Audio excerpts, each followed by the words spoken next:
Shalom Aleichem B'Shem HaMashiach. Salam sejahtera dalam nama Tuhan Yesus Kristus. Kembali lagi bersama saya, Ustadz Timothy Al-Awal. Bapak Ibu Saudara sekalian, saya ucapkan minta maaf karena sudah beberapa hari dan berapa bulan saya tidak hadir untuk mempresentasikan materi baru karena saya sedang menjalankan praktik magang saya.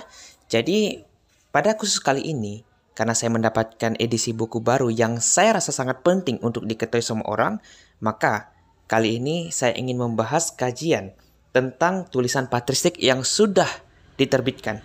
Puji Tuhan, sudah diterbitkan. Dan kali ini kita akan membedah buku tersebut sekaligus membandingkan buku ini dengan salah satu buku polemikus Muslim yang berkaitan dengan Rasul Barnabas.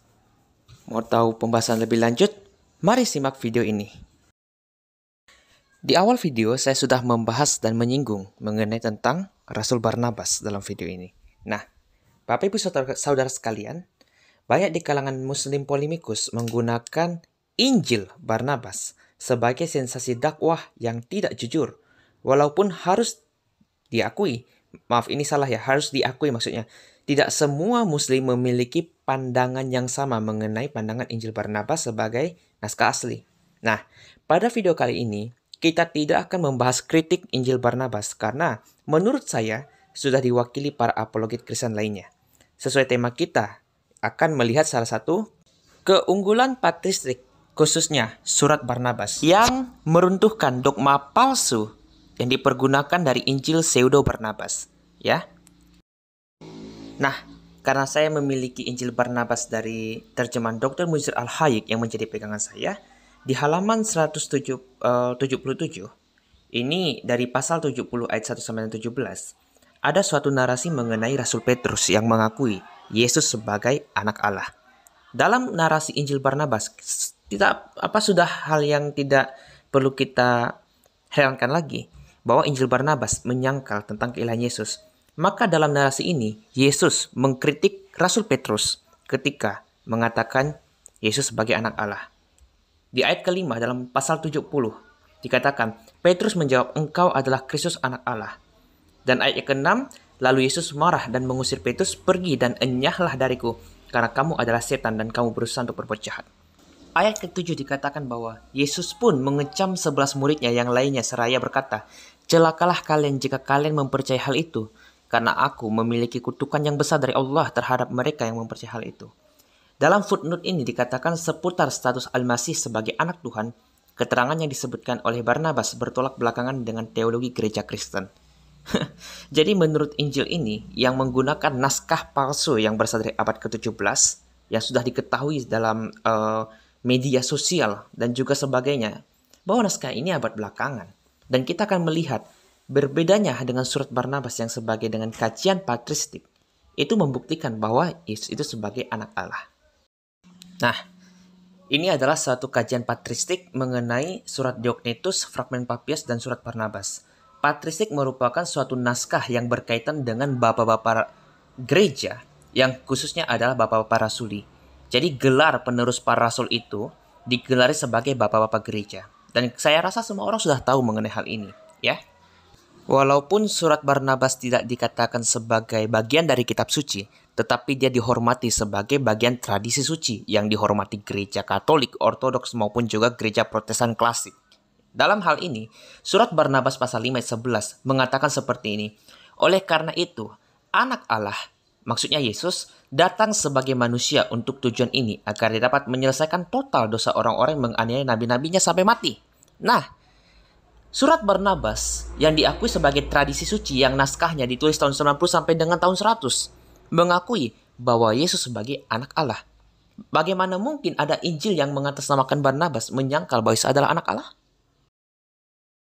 Nah, sekarang kita kembali membedah selingan dari Injil Barnabas. Dalam Injil Barnabas ada narasi bahwa Yudas yang disalib menurut Injil palsu Yudas. Ini terdapat dalam pasal 217, halaman 421. Saya ambil salah satu pasal aja ya, supaya nggak terlalu banyak memakan waktu. Pada pasal 117, ayat 1 sampai dengan 5, para tentara segera menangkap Yudas dan membelenggunya sambil mengejeknya. Karena dia menyangkalnya, sedangkan tentara itu percaya bahwa dia adalah Yesus. Tentara itu berkata mengejeknya, wahai tuanku, Jangan engkau takut, karena kami datang untuk menobatkanmu sebagai raja bagi Israel. Akan tetapi dengan mengikat engkau karena kami tahu bahwa engkau menolak kerajaan." Yudas menjawab, "Barangkali kalian kehilangan akal. Kalian datang dengan membawa senjata dan lentera-lentera untuk menangkap Yesus." Jadi, narasi yang dikatakan dalam Injil ini, Yudas saat tertangkap menyangkal bahwa dirinya adalah Yesus. Nah, seolah-olah ini mendukung informasi bahwa dalam surah An-Nisa 157, Yesus itu diselamatkan dari salib, tetapi Yudas yang disalibkan. Kita pernah membahas bahwa waktu itu eh, tentang penggantian siapa yang disalib itu tidak jelas, ya, menurut tafsir-tafsir tertua dalam Islam. Hal ini berbeda dengan naskah yang terdapat dalam surat Barnabas, bahwa surat Barnabas mengaku Yesus itu disalibkan sebagai anak tunggal Allah yang mengorbankan dirinya. Untuk mengetahui lebih lengkap, coba kita baca dari teks di bawah ini. Kembali mengulas surat Barnabas yang diakui sebagai tradisi suci gereja. Surat Barnabas mengakui Yesus anak Allah yang berinkarnasi disalibkan, ya. Jadi, menurut narasi surat Barnabas, Yesus itu memang disalibkan.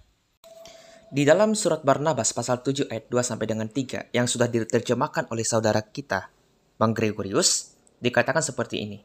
Jika karena itu anak Allah yang adalah Tuhan segala sesuatu, bahkan anak Allah disebut sebagai Tuhan. Ini menentang Injil Barnabas yang menyangkal tentang ketuhanan dan juga keilahian Yesus. Ya, langsung saja ke bagian butiran ayat ketiga. Terlebih lagi ketika disalibkan, dia telah memberinya minum cuka dan empedu. Nah, surat Barnabas mengakui sekali lagi bahwa Yesus itu memang disalibkan. Dan ini membantah apa yang disampaikan dalam Injil palsu Barnabas bahwa Yudas yang disalibkan. Sedangkan surat Barnabas yang naskahnya sangat tua mengakui bahwa Yesus itu disalibkan, tidak seperti yang diinformasikan oleh Injil palsu Barnabas yang dibanggakan oleh saudara Muslim. Dengan bukti tradisi tua ini mengenai surat yang ditulis oleh Rasul Barnabas, kita mengetahui klaim mereka sudah gugur total. Menyambung lagi kembali pembahasan terhadap Injil Barnabas. Injil Barnabas kali ini memberikan narasi hal yang sama terhadap unsur-unsur legalistik terhadap Torah. Bukan hanya Torah, tetapi yang dimaknai secara harafiah oleh kalangan Muslim untuk membenturkan antara pemahaman Yesus dengan pemahaman yang disampaikan Rasul Paulus. Nah, Injil Barnabas menekankan sunat seperti orang-orang Galatia yang dihadapi oleh Rasul Paulus. Padahal dalam Kisah Para Rasul 15, yang dihadapi oleh mereka ini adalah Barnabas dan juga Rasul Paulus. Anehnya, dalam Injil Barnabas dikatakan bahwa Yesus menekankan makna sunat secara keras. Dikatakan di dalam pasal 23 ayat 17. Seperti ini narasinya. Setelah itu Yesus berkata, "Tinggalkan rasa takut untuknya. Orang yang tidak disunat, kulupnya, karena dia tidak boleh mendapatkan surga." Nah, narasi ini sekali-kali menekankan legalistik tentang sunat itu dimaknai secara syariat. Bagaimana dengan surat Barnabas? Mari kita simak perbandingan antara Injil Barnabas dengan surat Barnabas, di mana Barnabas sependapat dengan Kisah Para Rasul 15 bahwa sunat bukan menjadi syarat keselamatan. Surat Barnabas memandang sunat hanyalah simbolik akan penggenapan kehadiran Kristus. Ini memaknai bahwa surat Barnabas sama seperti yang dipahami oleh Rasul Paulus bahwa segala peraturan dalam perjanjian lama itu hanyalah bayangan saja. Tetapi penggenapannya adalah Yesus Kristus. Dan Barnabas menekankan apa yang dikatakan Paulus. Ya, Barnabas pasal 9 ayat 7 mengatakan seperti ini. "Pelajari secara penuh, hai anak-anakku terkasih, tentang segala sesuatu dengan berlimpah bahwa Abraham, orang yang pertama yang memerintahkan tentang sunat dalam roh menantikan Yesus, mempraktikkan ritual itu setelah menerima misteri ketiga surat ini." Ya. Yang menarik dari ayat yang ke-6 kita tarik mundur. Beliau sendiri mengatakan bahwa apa makna sunat secara harafiah. Padahal orang-orang Mesir, orang-orang selain dari bangsa Israel juga menjalankan sunat. Artinya, ini tidak ada bedanya dengan praktek-praktek di luar dari hukum legalistik Israel. Tapi ada makna simbolik dalam pemahaman sunat yang diharafiahkan dalam perjanjian lama dan penggenapan dalam perjanjian baru. Coba kita lihat apa pernyataan beliau. Ayat dari selanjutnya, ayat 8. "Kitab suci pun mengatakan Abraham menyulut 18 dengan 300 orang sesi rumahnya. Lalu pengetahuan apa yang diberikan kepadanya dalam hal ini? Perhatikanlah bahwa dia pertama kali menyebutkan 18 untuk orang pertama, lalu kemudian 300. 18 dengan demikian dilambangkan 10 dengan simbol I, dan 8 dengan H. Kamu memiliki inisial nama Yesus. Dan karena salib adalah untuk menyatakan rahmat penebusan kita dengan huruf T. Dia juga mengatakan 300. Jadi dia menunjukkan Yesus dalam 2 surat dan salib di surat lainnya. Nah, jadi menurut Barnabas sesuai apa yang disampaikan oleh Rasul Paulus yang mengatakan bahwa penggenapan sunat maupun penggenapan perjanjian lama, ritual dan sebagainya, itu wujudnya dan bayangan dari wujud itu adalah Yesus Kristus sendiri. Jadi, surat Barnabas sekali lagi lebih otentik membahas tentang keunggulan, tentang apa yang diajarkan oleh Rasul Paulus dan apa yang diajarkan oleh Yesus Kristus.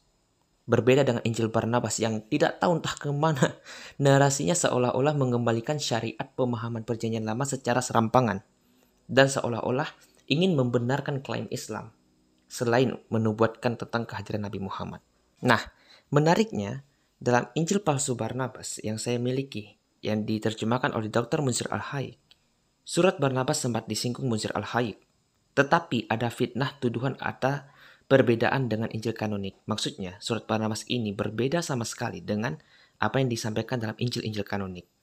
Coba kita simak dalam tulisan berikut ini.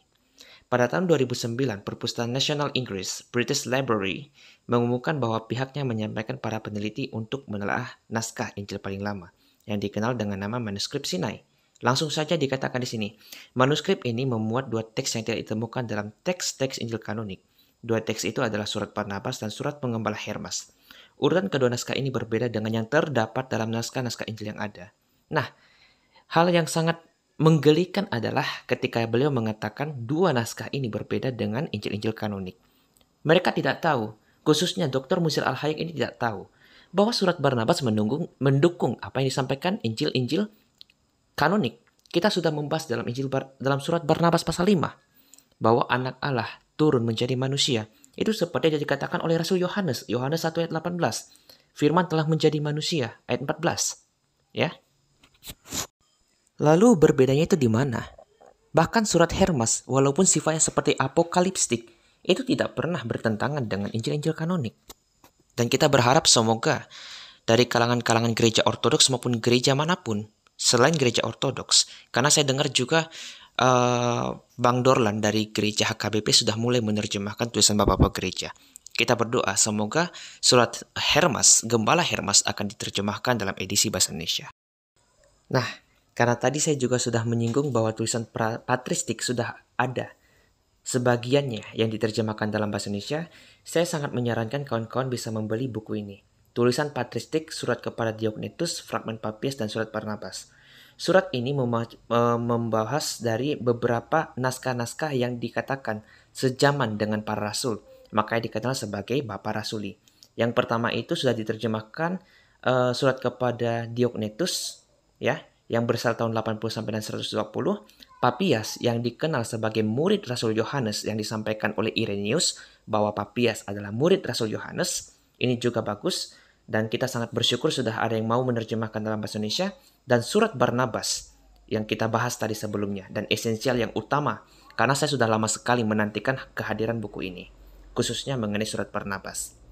Kawan-kawan, bagian pengantar surat patristik yang sudah diterjemahkan di mana mereka dikenal sebagai murid para rasul atau Bapak Rasuli, kawan-kawan bisa cek di Tokopedia ataupun Shopee juga ada, tapi nanti saya akan terterakan nomor WhatsApp yang mungkin bisa kawan-kawan tanyakan kepada penjualnya ya. Sedikit perbandingan, keunggulan surat Barnabas ini dapat kita komparasikan dengan tradisi Islam.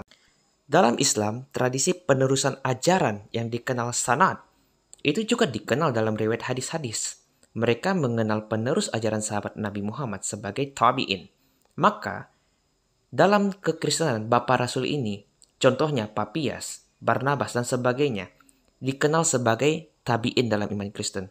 Saya mengutip tabi'in ini dalam tanda kutip ya, bukan dalam arti makna harfiah, karena tabi'in ini dalam pandangan Islam penerus setelah sahabat Nabi Muhammad, maka Bapak Gereja adalah penerus dari ajaran Rasul, murid dari Tuhan Yesus Kristus. Dan saya rasa ini perlu orang Kristen mulai sekarang mempelajari Bapak-Bapak Gereja untuk mengenal identitas kekristenan yang benar, ya. Buku ini sangat menarik karena selain edisi terjemahannya, terjemahan ini ada perbandingan ayat dan juga footnote, bahkan ada penjelasan awal yang saya rasa kawan-kawan bisa memahami secara latar belakang kenapa penerjemahan ini penting, ya. Untuk lebih lanjutnya kawan-kawan bisa hubungi pemesanan berikut ini sebelum edisinya habis. Kawan-kawan bisa memesan buku ini melalui media WhatsApp, Instagram, dan juga menggunakan media yahoo.com.